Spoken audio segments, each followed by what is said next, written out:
মুসলমান ভাইয়ারা আমার, আল্লাহ পাক রব্বুল আলামিন দুনিয়ার জমিনে আমাদেরকে যখন সৃষ্টি করে রূহের জগতে পাঠিয়েছেন, দুনিয়ার জমিনে পাঠানোর পূর্বে আল্লাহ পাক রব্বুল আলামিন আমরা কিভাবে তার নৈকট্য লাভ করতে পারবো, কিভাবে তার সান্নিধ্য লাভ করতে পারবো, সকল পদ্ধতি শিখিয়ে দিয়েছেন। দুনিয়ার জমিনে সামান্য একটা মোবাইল ফোনের দিকে যদি আমরা তাকাই, সর্বপ্রথম যিনি এই মোবাইল ফোন আবিষ্কার করেছেন, তিনি যদি আমাদেরকে মোবাইল ফোন চালানোর পদ্ধতি না শিখায় দিত, আমি আপনি কি চালাইতে পারতাম? আবার দুনিয়ার জমিনে সর্বপ্রথম যিনি টেলিভিশন আবিষ্কার করেছেন, সে যদি আমাদেরকে টেলিভিশন সম্পর্কে আমাদেরকে না জানাতো, আমরা টেলিভিশন চালাইতে পারতাম না। এই যে কারেন্টের সাহায্যে, মাইকের সাহায্যে আমি কথা বলি, অনেক দূর পর্যন্ত কথাটা শোনা যায়, যিনি এটা আবিষ্কার করেছেন সে যদি আমাদেরকে না জানাইতো, আমরা এর ব্যবহার করতে পারতাম না। তেমনি ভাবে আল্লাহ পাক রব্বুল আলামিন যুগে যুগে পয়গম্বর পাঠিয়েছেন, তার বান্দারা যেন পথভ্রষ্ট না হয়ে যায়, তার বান্দারা যেন দুনিয়ার জমিনে দুনিয়ার মায়ায় পড়ে আল্লাহকে ভুলে না যায়, সেই জন্য যুগে যুগে আল্লাহ পাক রব্বুল আলামিন পয়গম্বর পাঠিয়েছেন, নবী রাসূলগণ পাঠিয়েছেন, কিতাব পাঠিয়েছেন, আসমানি কিতাব।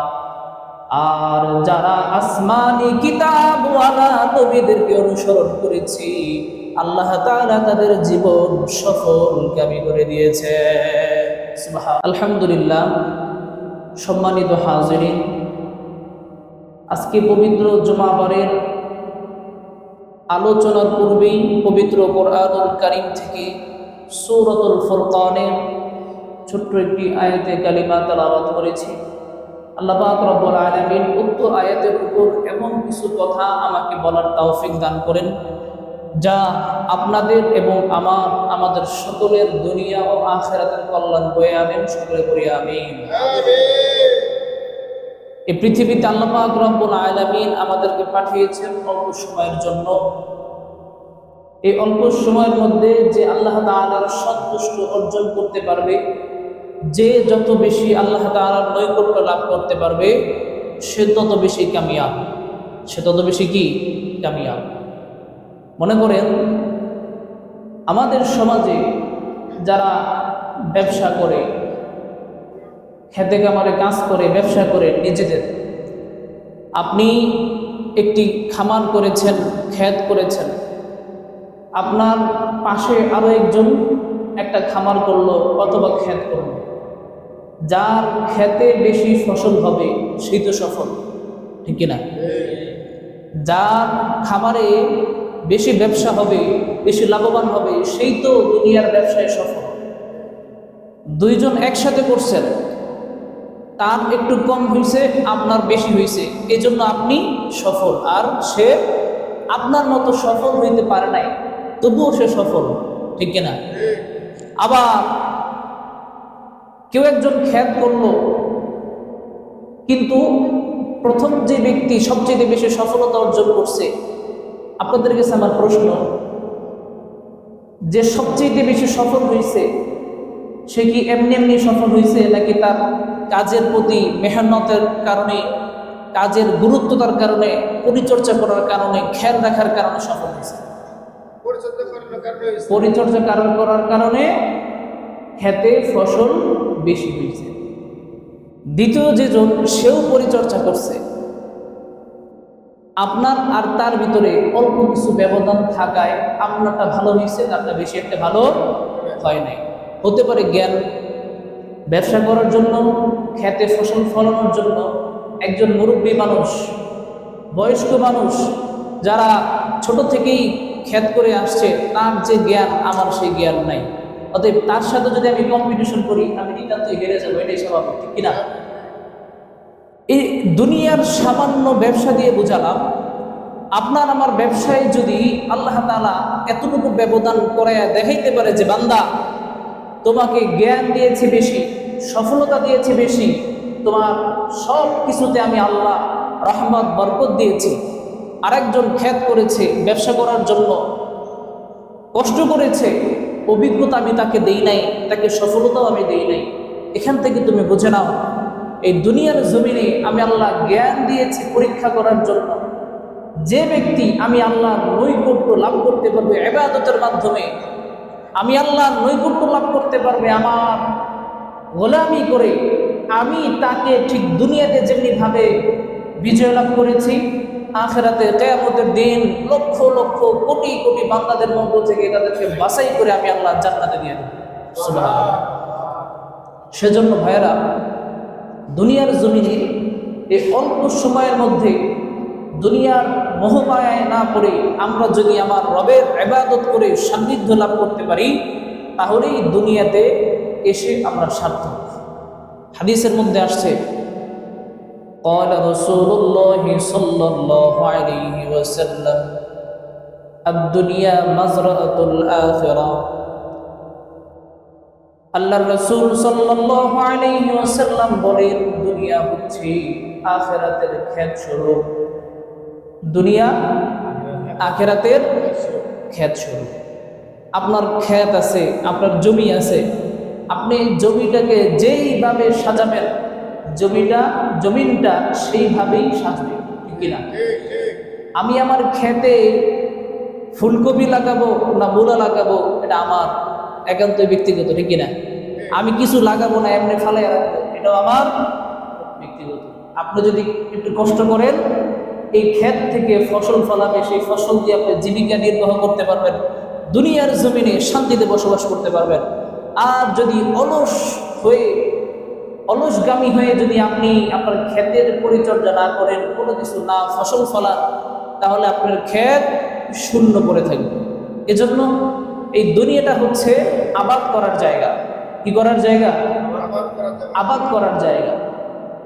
এখন প্রশ্ন হচ্ছে, আপনারা সহজে বুঝবেন, কারণ আপনারা খেতি করেন, ব্যবসা করেন। আবাদ করার তো একটা নির্দিষ্ট সময় আছে, ঠিক কিনা? অসময়ে যদি কেউ আবাদ করে, তাহলে খেতে ফসল ফলাবে? সব কাজের আবাদ করার নির্দিষ্ট টাইম আছে। এই যে বর্তমানে যে সময়টা চলতেছে, এটাই হচ্ছে আবাদ করার পূর্ব মুহূর্তে আপনি যে ফসলটা খেতে লাগাবেন, সেই বীজ আগে সংগ্রহ করা, সেই বীজটা রোপণ করার জন্য যে প্রসেসিং আছে, যেভাবে সেটাকে প্রসেস করতে হয়, সেই প্রসেসিং করে তাকে প্রস্তুত করা, যখন সময় আসবে আমি বীজটা রোপণ করব, ঠিক কিনা? এই সময়টাই হচ্ছে সেই প্রস্তুত গ্রহণ করার সময়। হাদিসের মধ্যে আসছে, আল্লাহ রাসূল সাল্লাল্লাহু আলাইহি ওয়াসাল্লাম দোয়া করতেন, আল্লাহুম্মা বারিক লানা ফি রজব ওয়া শাবান ওয়া বাল্লিগনা রমাদান। যখন রজব মাস আসতো, হুজুর সাল্লাল্লাহু আলাইহি ওয়াসাল্লাম দোয়া করতেন, হে আল্লাহ, আপনি আমাকে রজব মাসের কল্যাণ দান করেন, শাবান মাসের কল্যাণ দান করেন, আমার হায়াতকে রমজান পর্যন্ত নিয়ে যান। সুবহানাল্লাহ। এই রজব শাবান মাস, এই দুই মাস হচ্ছে রমজান মাস, আসল খেতি, আসল ফসল ফলানোর মাস। তার আগ মুহূর্তে এই দুই মাস আল্লাহ তাআলা আমাদেরকে দিয়েছেন প্রিপারেশন গ্রহণ করার জন্য, প্রস্তুতি গ্রহণ করার জন্য। সুবহানাল্লাহ। মুসলমান ভাইয়েরা আমার, আল্লাহ পাক রব্বুল আলামিন দুনিয়ার জমিনে আমাদেরকে যখন সৃষ্টি করে রূহের জগতে পাঠিয়েছেন, দুনিয়ার জমিনে পাঠানোর পূর্বে আল্লাহ পাক রব্বুল আলামিন আমরা কিভাবে তার নৈকট্য লাভ করতে পারবো, কিভাবে তার সান্নিধ্য লাভ করতে পারবো, সকল পদ্ধতি শিখিয়ে দিয়েছেন।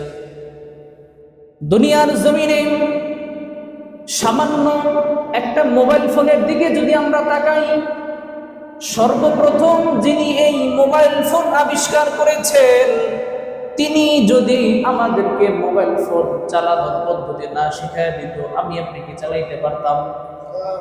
আবার দুনিয়ার জমিনে সর্বপ্রথম যিনি টেলিভিশন আবিষ্কার করেছেন, সে যদি আমাদেরকে টেলিভিশন সম্পর্কে আমাদেরকে না জানাতো, আমরা টেলিভিশন চালাইতে পারতাম না।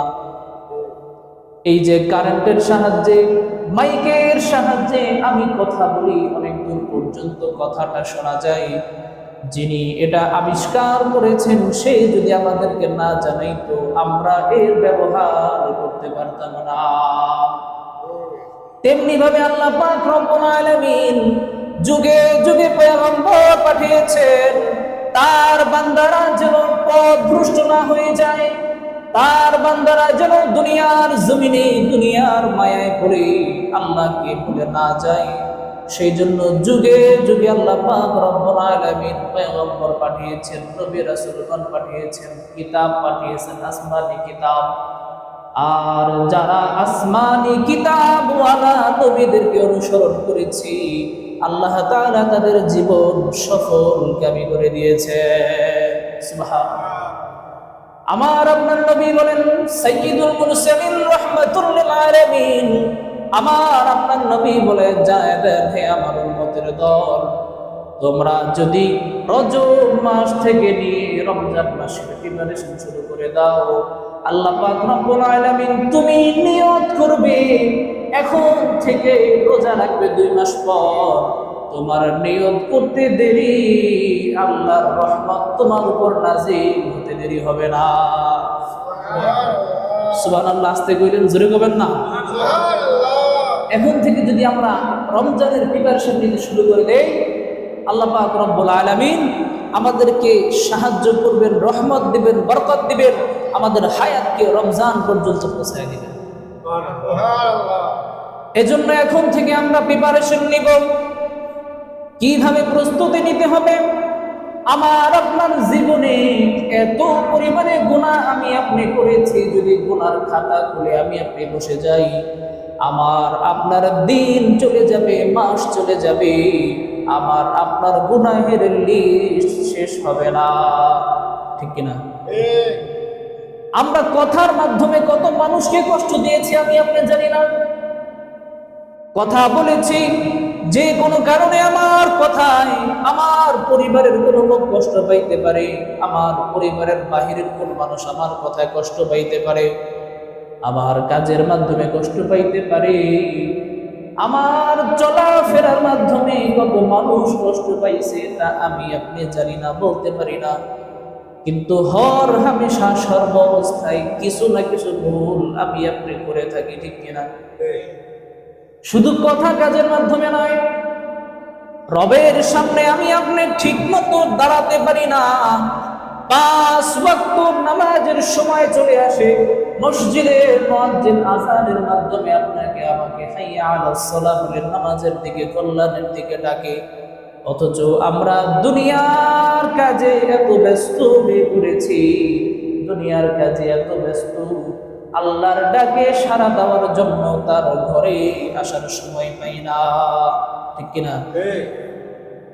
শুধু তাই নয়, আল্লাহ পাক রব্বুল আলামিন বলেন, দুনিয়ার জমিনে আমি তোমাকে বলেছি বান্দা, তুমি কখনো হারাম ভক্ষণ করবে না, কখনো তুমি হারাম তোমার পরিবারকে খাওয়াবে না।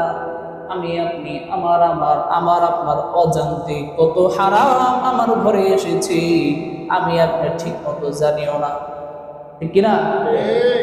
আল্লাহ তাআলা আমাদেরকে হারাম ছেড়ে দিয়ে হালাল গ্রহণ করতে বলেছেন, অথচ আমরা হালালকে ভয় পাই, হারামকে আলিঙ্গন জানাই। কিরকম? হারাম আপনি কারোর গীবত করতে পারবেন না, অথচ আমরা গীবত করতে ভালোবাসি। ঠিক কিনা? আরে আমরা তো এমন জাতি, এমন মানুষ, আপন মা তার সন্তানকে লানত দেয়, যদিও সন্তানের কৃতকর্মের কারণে, কিন্তু মা 10 মাস 10 দিন পর্যন্ত বুকে ধারণ করলো, পেটে ধারণ করলো, কত কষ্ট করেছে আমাকে আপনাকে নিয়ে। শীতের মধ্যে আমি আপনি আরামে ঘুমাইছি, মা আরামে ঘুমাইতে পারে নাই, কখন প্রস্রাব করে দেই, কখন আমার খিদা লেগে যায়, এত কষ্ট করে লালন পালন করলো, 10 মাস 10 দিন পর্যন্ত পেটে ধারণ করলো। এরপরে দুনিয়ায় আসার পর 2.5 বছর 2 বছর পর্যন্ত দুধ পান করালো, ছোট থেকে লালন পালন করে বড় করলো। এত কষ্ট করার পরেও সেই মা সন্তানকে লানত দেয়, আর আমরা সেই মায়ের আলোচনা সমালোচনা করি, মায়ের সাথে বেয়াদবি করি, ঠিক কিনা? এরকম আছে। ভাই ভাইকে দেখতে পারে না, আপন এক মায়ের পেটের ভাই আর এক ভাইকে লানত প্রদান করে লানত দেয়, দেখতে পারে না, ষড়যন্ত্র করে কিভাবে ভাইকে কোণঠাসা করা যায়।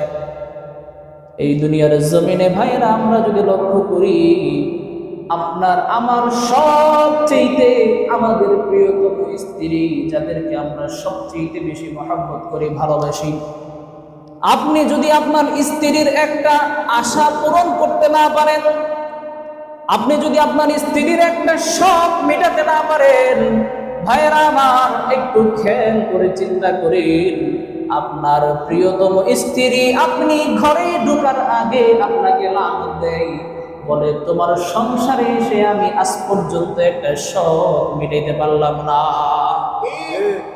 জোরে বলেন ঠিক কিনা? আমার আপনার প্রিয়তম স্ত্রী যদি তাকে দুনিয়ার জমিনে তার জন্য সকাল থেকে সন্ধ্যা পর্যন্ত খাটি, সন্তানের জন্য সকাল থেকে সন্ধ্যা পর্যন্ত মাথার ঘাম পায়ে ফেলি, এত কষ্ট যাদের জন্য করি, এত কষ্ট যাদের জন্য করি, আরামের ঘুম হারাম করে দেই, রবের সামনে ইবাদত করতে পারি না, কত মানুষের সাথে মিথ্যা বলতে হয়, কত মানুষের সাথে প্রতারণা করতে হয়, হালাল হারাম বাঁচার সময় আমি আপনি পাই না, যেই পরিবারের জন্য দিন শেষে সেই পরিবার যদি আপনাকে আমাকে আপন করতে না জানে, মুসলমান জেনে নেন, এই দুনিয়ার জমিনে আমার আপনার আপন আল্লাহ ছাড়া আর কেউ নয়, ঠিক কিনা? দুনিয়ার জমিনে আল্লাহ তাআলা দেখাই দিয়েছে, রে বান্দা, আমি আল্লাহ ছাড়া তোর আপন কেউ নাই। দুনিয়ার জমিনে আমি তোকে সুযোগ দিয়ে দিয়েছি, তুই চাইলে হক হালাল পথে চলতে পারো, চাইলে হারাম উপার্জন করতে পারো, তুই চাইলে তোর জীবনটা সুন্দর মতো সাজাইতে পারো, তুই চাইলে আমি আল্লাহর ইবাদত করে দুনিয়ার মধ্যে জান্নাত অর্জন করে নিয়ে যেতে পারো। রে বান্দা, এই দুনিয়া থেকে যখন আমার ডাকে সাড়া দিয়ে কবরে চলে যাবি, আমার ডাকে সাড়া দিয়ে যখন তুই আমার কাছে ফিরে আসবি, তখন আর সুযোগ হবে না, তখন তুই চাইলেও নিজেকে আর পরিবর্তন করতে পারবি না। এই দুনিয়ার সামান্য হায়াতের জিন্দেগি দুনিয়ার মায়ায় পড়ে শেষ করে দিলি, আর আখিরাতের অনন্তকালের শাস্তি তুই কেমন জানি গ্রহণ করে নিলি। ভাইরা আমার, আল্লাহ তাআলা আমাদেরকে প্রতিদিন ডাক দিয়ে স্মরণ করায় দেন, রে বান্দা, গভীর রজনীতে আল্লাহ পাক রব্বুল আলামিন সাত আসমান থেকে প্রথম আসমানে চলে আসে, আর আমাদেরকে ডাক দিয়ে বলে, বান্দারে, তোর কোন হাজত মেটানোর প্রয়োজন আমাকে বল, তোর কি নাই আমাকে তুই খুলে বল। আরে বান্দা, তুই কিসের পেরেশানিতে দৌড়াস, কিসের মোহমায়ায় পড়ে আমি আল্লাহকে ভুলে গেছো? আরে বান্দা, তুই কি জানোস না আমি আল্লাহ তোর জন্য রাত্রে ঘুমাই না, আমি আল্লাহ তোর দিকে তাকায় আছি, আমি তোকে ডাকি, আমি তোকে বড় মহব্বত করি। বান্দা, তোর যেই হাজত মেটানোর প্রয়োজন আমাকে একবার বলে দেখ, আমি তোর সকল হাজত মেটায় দিব। আরে বান্দা, তোর কোন জিনিসের প্রয়োজন? তোর স্ত্রী অসুস্থ, সন্তান অসুস্থ, তুই নিজে অসুস্থ, তোর ব্যবসা বাণিজ্যে বরকত নাই, কাজ কামের ভিতরে কোনো বরকত নাই। বান্দা, তোর কোন জিনিসের প্রয়োজন আমি আল্লাহর কাছে খুলে বল, আমার কাছে বলতে দেরি রে, আমি তোকে দিতে আমার এক মুহূর্ত দেরি হবে না।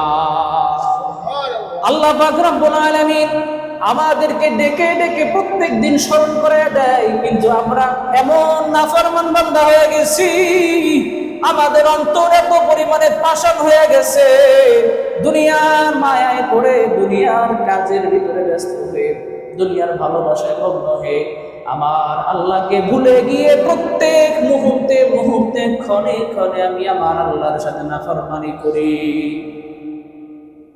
এজন্য ভাইরা, আল্লাহ পাক রব্বুল আলামিন আমাদেরকে প্রতিটা দিন স্মরণ করায় দেয়। শুধু তাই না, এই যে রমজান মাস আমাদেরকে সুযোগ দিছে, অফার দিছে, একে সাধারণভাবে একে 10, এখন একে 70। সুবহানাল্লাহ। এই অফারগুলো আল্লাহ তাআলা আমাদেরকে এজন্য দিয়েছেন। আল্লাহ পাক রব্বুল আলামিন বলেন, আমি আসমান সৃষ্টি করেছি, জমিন সৃষ্টি করেছি, সুন্দর সুন্দর তারকারাজি আমি আল্লাহ সৃষ্টি করেছি, আমি শুধু বলেছি কুন ফায়াকুন, আর হয়ে গেছে। আমি বান্দা তোমাকে সৃষ্টি করেছি, আমি কোনো ফেরেশতাকে বলি নাই আমার বান্দাকে তুমি বানাও। আমি আমার কোন সৃষ্টিকে বলি নাই রে বান্দা, আমি আল্লাহ আমার কুদরতি হাত দিয়ে তোর সুন্দর চেহারাটা আমি আল্লাহ বানাইছি রে, যেন এই সুন্দর চেহারা দিয়া দুনিয়ার জমিনে তুমি অন্য কারো কাছে মাথা নত না কইরা আমি আল্লাহর দরবারে তুমি 5 ওয়াক্ত নামাজে সিজদা করো। রে বান্দা, এত সুন্দর করে তোমাকে বানাইছি, আমি আল্লাহ চাই না তুমি জাহান্নামে যাও, আমি আল্লাহ চাই না তুমি কবরের মধ্যে আযাবে পতিত হও। এত সুন্দর করে এত মহব্বত করে এত মায়া করে আমি আল্লাহ তোরে বানাইছি রে, আমি চাই তুই দুনিয়ার মায়ায় না পড়ে, দুনিয়ার শয়তানের ধোঁকায় না পড়ে আমি আল্লাহর ইবাদত করে আমার বানানো সুবিশাল জান্নাত তোকে দেওয়ার জন্য। কিন্তু বান্দা, তুই যদি তোর কৃতকর্মের কারণে দুনিয়ার মধ্যে নাফরমানি করার কারণে আমি আল্লাহর অবাধ্যতা করার কারণে যদি তুই জাহান্নামে পতিত হও, আমি আল্লাহ কষ্ট পাবো ঠিক, কিন্তু বিচারের দিনে আমি আল্লাহ এক মুহূর্তের জন্য রহমত তোকে দিব না। এজন্য আল্লাহ তাআলা জানায় দেন, والذين يقولون ربنا اصرف عنا عذاب جهنم إن عذابها كان غراما। আল্লাহ তাআলা জানায় দেন, বান্দারা রে, জাহান্নাম বড় কঠিন জায়গা, জাহান্নাম বড় ভয়ঙ্কর জায়গা। যারা জাহান্নাম থেকে বাঁচার জন্য আমি আল্লাহর দরবারে তওবার মতো তওবা করতে পারবি, জাহান্নাম থেকে বাঁচার জন্য আমি আল্লাহর কাছে তোরা যারা ক্ষমা চাইবি, দুনিয়ার জমিনে তোর মৃত্যু আসার পূর্বে আমি আল্লাহ তোকে ক্ষমা করে দিব, ওই জাহান্নাম আমি আল্লাহ তোকে দিব না। আর যারা মৃত্যুর পূর্বে, সাকালাত আসার পূর্বে যারা আমি আল্লাহর কাছে ক্ষমা চাইতে পারবি না, আমি আল্লাহর কাছে যারা তওবা করতে পারবি না রে বান্দা, তোর মরণ হতে দেরি, আমার ভয়ঙ্কর জাহান্নামের আযাব শুরু হইতে দেরি হবে না। আমরা যদি মরণের পূর্বে যদি ঈমান না এনে মরে যেতে পারি রে, মরণের পূর্বে যদি আপনি আমার আত্মাকে পবিত্র করতে না পারি, মরার পূর্বে যদি হারাম কাজ সারতে না পারি, মৃত্যুর পূর্বে যদি হালাল উপার্জন করে পরিবারকে হালাল খাওয়াইতে না পারি, মৃত্যুর পূর্বে যদি 5 ওয়াক্ত নামাজ আদায় করতে না পারি, মৃত্যুর পূর্বে যদি রমজানের রোজা রাখতে না পারি রে, আমার আল্লাহ তাআলা জানায় দেন, জাহান্নাম সবচেয়ে বড় ভয়ঙ্কর জায়গা, জাহান্নাম বসবাস করার মতো স্থান নয়, ওই ভয়ঙ্কর জায়গায় আমি আল্লাহ তোকে পতিত করে দিব।